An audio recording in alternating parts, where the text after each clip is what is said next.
మన ఆయుష్మాన్ భవ ఛానల్కి స్వాగతం. ఈరోజు నేను చెప్పబోయేది పుదీనా కారం.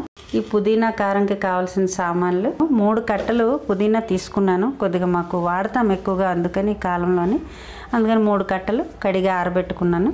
ఇంకా 3 కట్టలు, ఒక 30 ఎండుమిరపకాయలు తీసుకున్నా, 1 కప్పు ధనియాలు, అలాగే అరకప్పు మినపప్పు, 3 స్పూన్లు జీలకర్ర తీసుకున్నాను, ఒక 25 అలాగే వెల్లుల్లి రెబ్బలు, చింతపండు అజ్జాగా తెలుస్తుంది, ఇలా మన గుప్పెటలో పట్టినంత. ఒక కట్టకైతే మనకి ఒక కట్టే చేసుకోవాలంటే సింపుల్గా ఇదిగో ఈ పాటి ముద్ద సరిపోతుంది.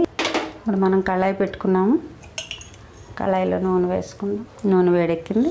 ఇప్పుడు మినపప్పు వేయించుకుందాం. మినపప్పు ఇలా దోరగా వేయించుకోవాలి, సువాసన వచ్చే వరకు వేయించుకోవాలి. వేయించుకుంటే మన టేస్ట్ బాగుంటుంది. పుదీనా ఎటువంటి అజీర్ణ సమస్య లేని ఇప్పుడు కార్తీక మాసం, శీతాకాలంలో కొద్దిగా జీర్ణం కూడా తక్కువగా ఉంటుంది కనుక మనకి మాంసాహారం అది వద్దంటారు కదా.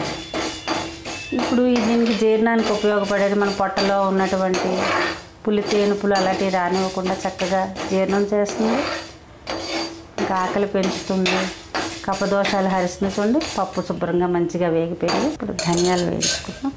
ధనియాలు కూడా మనకి కఫం పోవడానికి చక్కగా ఉపయోగపడతాయి, మంచి ఆకలి పెంచుతుంది. మన గొంతులో ఏమైనా ప్రాబ్లమ్స్ ఉన్నా కూడా, శీతాకాలం ఎక్కువగా బాధలు వచ్చేది, గొంతు ప్రాబ్లంలు, దగ్గులు, ఆకలి లేకపోవడం, అజీర్ణం, ఇవన్నిటినీ కూడా ధనియాలు చక్కగా నివారిస్తాయి. ఇవన్నీ కూడా మనకి పూర్వం నుంచి వాడుతున్న వంటింటి ఔషధాలు. మంచి సువాసన వచ్చే వరకు కొద్దిగా లో ఫ్లేమ్లో వేయించుకుందాం. ధనియాలు కూడా చక్కగా వేగిపోయి కాస్త నూనె వేసుకుందాం. 1 కట్ట పుదీనాకైతే మనకి ఒక 2 స్పూన్లు 3 స్పూన్ల ఆయిల్ సరిపోతుంది. వెల్లుల్లి వేయించుకుందాం.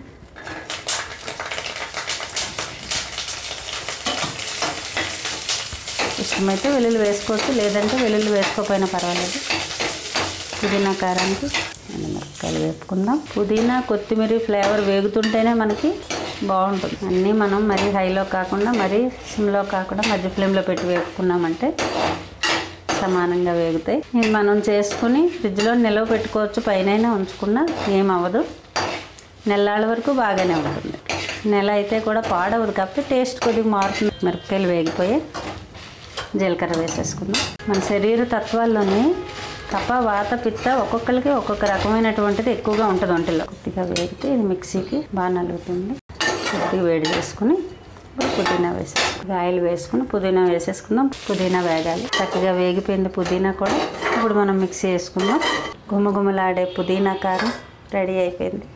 దీని వాసన చూస్తుంటే ఇప్పుడే వేడివేడి అన్నంలో కలుపుకుని తినాలనుంది. శీతాకాలానికి ఎంతో పనికి వచ్చేటువంటి పుదీనా కారం తయారైంది. ఈ వీడియో చూసినందుకు ధన్యవాదాలు. నా పేరు ఇందిర. ఆయుష్మాన్ భవ.